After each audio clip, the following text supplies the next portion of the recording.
my first lesson today is going to be on section 9.1 of our Big Ideas math book. So 9.1, Algebra 1, which is called Simplifying Radicals. Now there's a lot in this chapter, or this section, a lot. So I think I'm going to break it into parts. So the first thing we want to talk about is some rules. No radicals are allowed in the denominator of a fraction.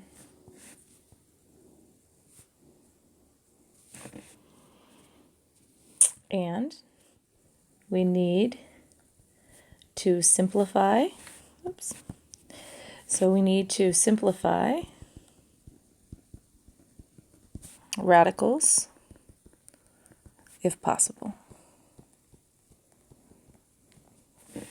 What I mean by that is before, when we did square root of, say, 12 and square root of 12, in our class we did it as a tree, so 6 times 2, and then we did 3 times 2 times 2. We bring down the single ones, and then the repeats come out and factor.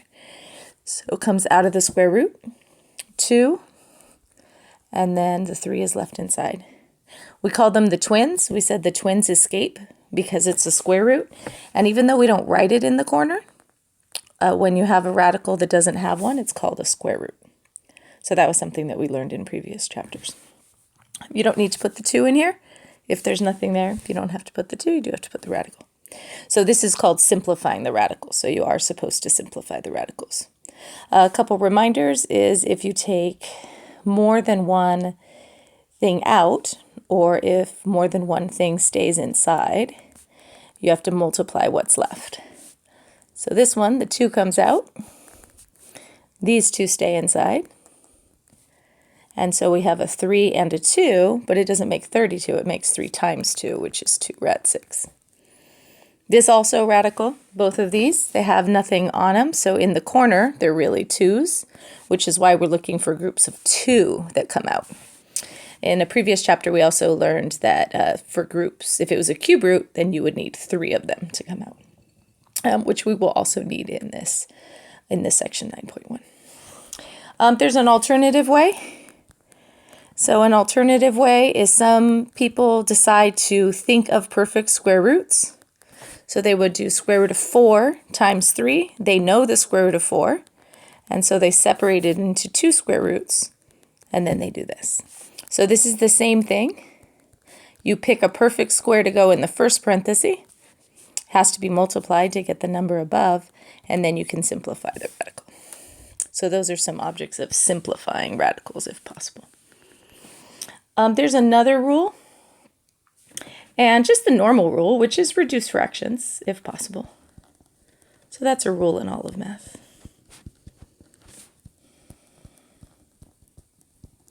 So let's see. To start with,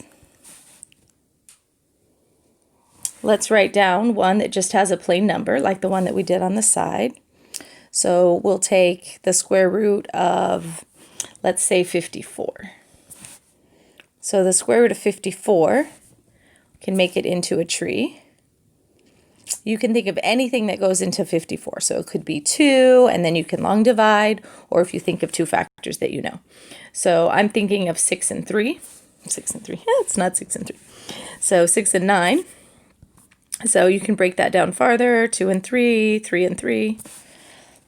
And then things that repeat escape. So I always draw them outside. So 3, you keep your square root. These stay inside, and you get 6.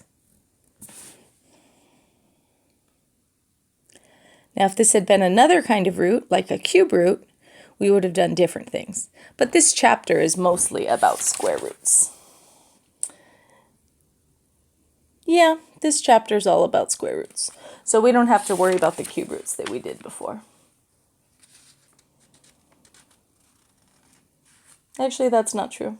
We're going to do that on another day. So we will be doing the cube roots, but we're not going to worry about those today. Okay, so let's see. Now what we're going to also have today is we're going to have some that have different letters. I think I'm going to label these. Example 1, example 2. Okay, so example 2 is the square root of 9x squared. So a couple different ways you could do that. You could do 3x squared, and you could make a tree.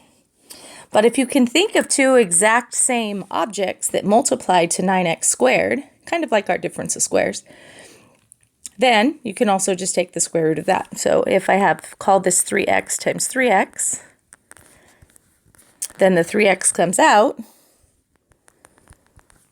and there's nothing inside the radical. So if there's nothing inside the radical, then you don't need it, and you just get 3x. So this answer is 3x. Now technically, if we remember what we did with the completing the square, technically you get absolute value of 3x and not regular 3x, but we're going to go with this answer for right now, for the situation that we're in. So we'll just pretend x is a positive number. Example 3. So we kind of have a combination of these two. So we have 24x to the 4th power. Let's do to the 5th power. So 24x to the 5th power. So you want to think about how you can make a tree for the 24, but then you also want to make a tree for the x to the 5th. And then you're still looking for square roots, so you want pairs. So let's see. So we can do a tree over here. So I'd probably do a tree for the 24 and then a tree for the x to the 5th. You can do them separately. So the tree for the 24, you can choose any numbers that you know that go into a 24. You can pick 6 and 4. You can pick 12 and 2. You can pick 8 and 3. You can pick anything that you want with the tree method. So let's pick 8 and 3 this time. Last time we picked 6 and 4. And then we make another tree, 4 times 2, bring down the 3. And then you're not allowed to leave that 4 there in this method. You have to keep breaking it down until they're all prime numbers, meaning they have no more factors. Think of what you want to take out. We're looking for pairs. That goes outside. These stay inside. So we have a 2.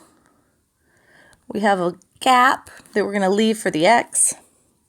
Then you can multiply the 2 and the 3. And then we're probably going to also have some more x's here, perhaps. So what you can do with the x to the 5th is you can just make one big tree right from the beginning. X to the 5th means there's 5 x's. So circle a group, x comes out. Circle a group, the x comes out. And this x is left inside. So this one, the x comes out. This one, the other x comes out. And then you're left with this x inside. So here you could write x times x, and then an x left inside. Now that's not how you would leave it though, because that would be 2x to the 2nd power, and then the square root of 6x. I'm trying to leave a gap, because if I wrote 2x squared, and then I wrote the square root of 6x real close, I can't tell if this 2 here is in the corner, or if it's the exponent of the x. So I would say you want to be real careful there. So that's why I left this gap right there. But really what's in the gap?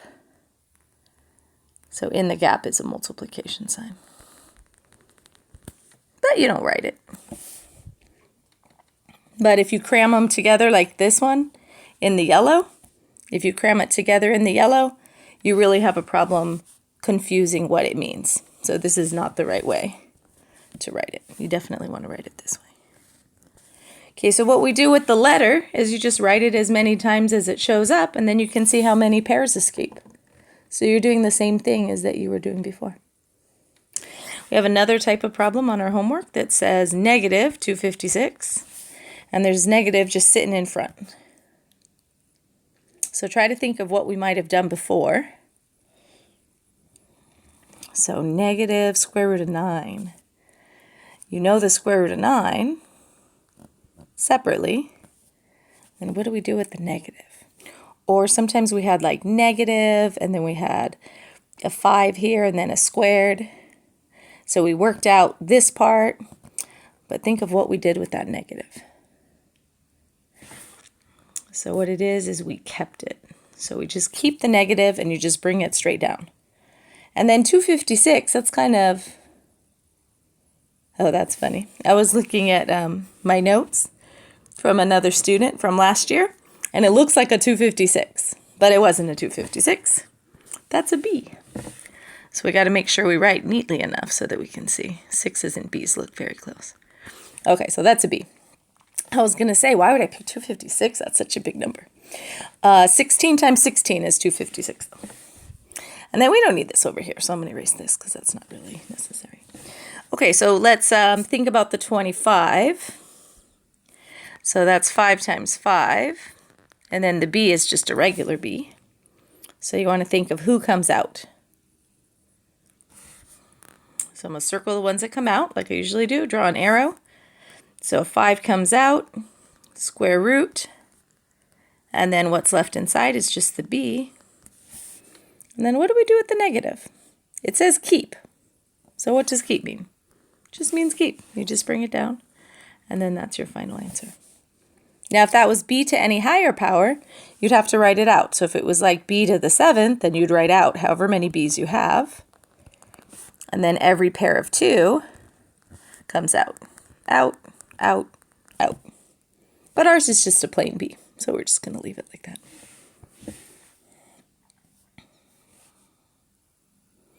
Now this section has a lot of different stuff in it. So 9.1 is like 3 days worth practically. So there's tons of examples. So I'm just going to go over a couple more now, and then we're going to go over more complicated ones in another video because you're going to need a little break. Okay, so example 5. You have a square root of 12 over 25. And you guys did this one the other day. We were doing completing the square, and there was a problem like this, and you just knew the answer. So I remember one of the students. It was pretty cool.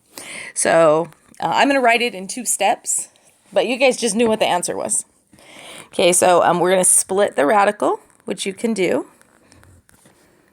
Okay, so it's because it's a division. So a division you can write twice.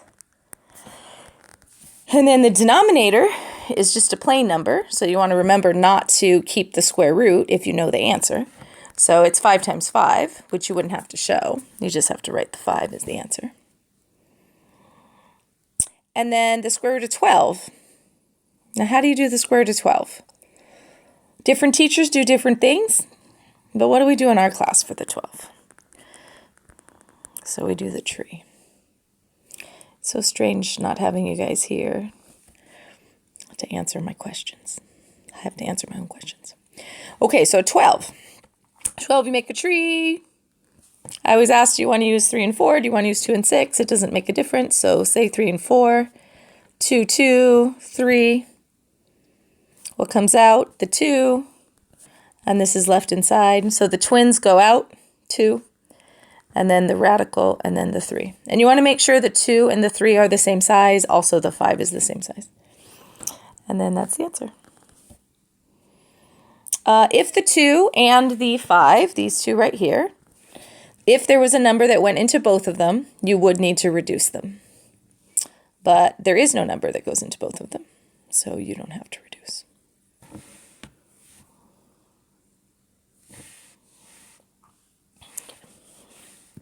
So get another one. So this is example 6. In this video, we have 7 examples. Okay. And then you probably want to do the problems that relate to these. Usually we can't do this in class because we have the whole class period. But here you could probably do the homework that are related to the first 7 examples and then watch the video for the next group of examples. There's 5 examples past this one. So there's some different sections. We have another section of 5, which is called rationalizing the denominator. We have another section of 5, which is what to do when you're adding, subtracting, and multiplying radicals. So anyway, but you might as well do the homework that relates to this part first. Okay, so square root of 81. And in the denominator, we have a 4x squared. We kind of did one like this. It reminded me a lot of this when we were deriving the quadratic formula. So when we were deriving the quadratic formula, we definitely did this. So let's see which question it looks the most like. So if you look at all the questions we've done so far, probably looks most like which one? I would say example 5. So we can write this. And we want to show all of our math steps so that it doesn't look like that we're just jumping steps and not knowing what's happening and what's going on. So square root of 81. So do we know any numbers that multiply to be 81? Matching numbers, that's the best way, right? So the square root of 81 is just plain 9. I write plain. You definitely don't have to write that in your homework, but it just reminds me not to call it square root of 9. Because sometimes people say square root of 81 is square root of 9, and then they get 3, and we can't do that. This one, kind of a tree, but I think we know 2 objects that multiply to be 4. And do we know 2 objects that multiply to be x? So 2 and 2, but I got to get x squared, so that's going to be x and x. So everything comes out. You just get plain 2x. See if you know a number that goes into the 9 and the 2. We don't. So we're going to leave it. I'll erase my highlight. And then that's the answer. And the x is definitely in the denominator for that one. And our last example for this video, negative in the front, big square root, c to the 7th divided by 49.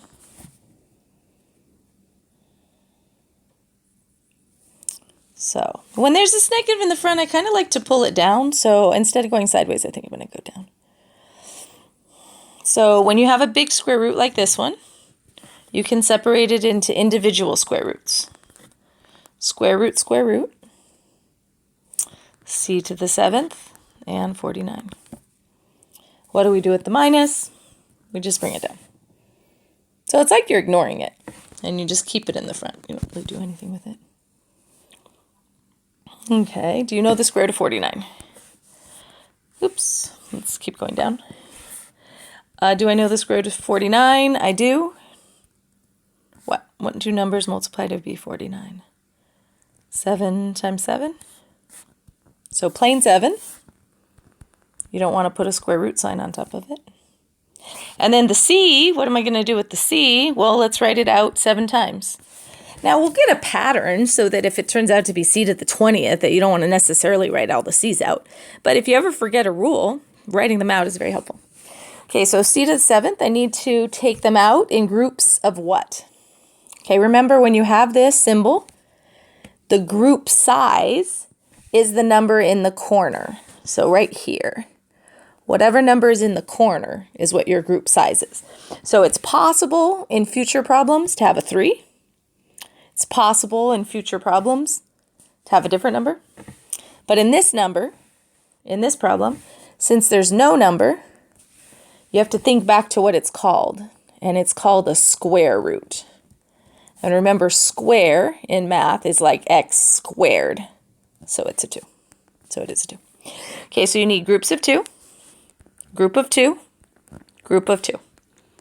C comes out, C comes out, C comes out. So you get C times C times C. And then you have a square root. And then this one's left over, so you leave that one inside. So over here I get C, 1, 1, 1. Add the exponents. Keep your square root, C. And make sure you leave a gap here. So you got to leave it just a little bit of a gap where I colored it in yellow. Because what you don't want to do is you don't want to write C cubed, and then the radical, and then the C, because this makes it look like it's groups of 3 and not groups of 2. So you can't change, it's called the index. You can't change that number. So you want to make sure that you have a c cubed, and then you have your square root of c. You don't want it to be too big of a gap. But remember, there's an invisible 2 here. So you want to make sure you leave at least a little space. You could put a times, but most people don't put the times. Anyway, does 7, let's look at these, the 7 and the c. Do you know any number that goes into the 7 and the c? C is not a number, so I would say no. So then that's going to be your answer. Maybe delete that little gap part. Okay. Anyway, so this is the answer. I can erase the little yellow part. Whoops, don't erase the radical. Anyway, so that's the answer. Okay, so we'll call this part 1 of 9.1. So I guess we're going to have 1 part, 2 parts, 3 parts, 4 parts, 5 parts, 6 parts. So we're going to have 6 parts, but over a 2-day period, which is what the homework would be on. So that's it for this one. So this is going to be linked to problems 1 to 14 on the worksheet for 9.1.